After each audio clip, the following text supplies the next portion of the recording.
ദേവസ്വം മന്ത്രി വി.എൻ. വാസവനെതിരെ കണ്ണൂരിൽ യുവമോർച്ചയുടെ കരിങ്കൊടി. ശബരിമല സ്വർണ്ണക്കൊള്ളയിലാണ് യുവമോർച്ചയുടെ ഈ പ്രതിഷേധം. വിവരങ്ങളുമായി കണ്ണൂരിൽ നിന്ന് അരുൺ പൂപ്പറമ്പ് ചേരുന്നു. അരുൺ, വിശദാംശങ്ങൾ. കണ്ണൂർ അഴീക്കലിൽ വെച്ച് സംഘടിപ്പിക്കുന്ന സംസ്ഥാന തുറമുഖ വികസന സദസ്സ് എന്ന പരിപാടിയിലേക്ക് പരിപാടിയിൽ പങ്കെടുക്കുന്നതിന് വേണ്ടി മന്ത്രി വി.എൻ. വാസവൻ പോകുന്ന യാത്രക്കിടെയാണ് കണ്ണൂർ അലവിൽ വെച്ച് യുവമോർച്ച പ്രവർത്തകർ ഈ കരിങ്കൊടി പ്രതിഷേധവുമായി രംഗത്തു വന്നത്.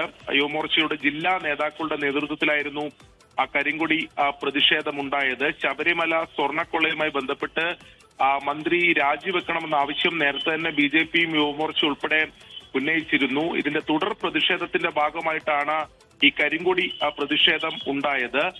പ്രതിഷേധത്തിന് ശേഷം മന്ത്രി അവിടുന്ന് യാത്ര തുടരുകയും പിന്നീട് ഈ ഔദ്യോഗിക പരിപാടിയിൽ വികസന സദസ്സിൽ പങ്കെടുക്കുകയും ചെയ്തിട്ടുണ്ട്. എന്തായാലും തുടർ പ്രതിഷേധങ്ങൾ ഈ ശബരിമല സ്വർണ്ണക്കൊള്ളയുമായി ബന്ധപ്പെട്ട് ഉണ്ടാകും എന്ന സൂചനയാണ് യുവമോർച്ച ഈ പ്രതിഷേധവുമായി ബന്ധപ്പെട്ട് നൽകുന്നത്. വിവരങ്ങൾ നൽകിയത് കണ്ണൂരിൽ നിന്ന് അരുൺ പൂപ്പറമ്പ. ലോകത്തെവിടെയായാലും ഏത് സമയത്തും 24 വാർത്തകളും ഓഗ്മെന്റഡ് റിയാലിറ്റി പാക്കേജുകളും എക്സ്പ്ലെയിനറുകളും വിശദമായി കാണാൻ ഞങ്ങളുടെ യൂട്യൂബ് ചാനൽ നിങ്ങൾക്ക് സബ്സ്ക്രൈബ് ചെയ്യാം.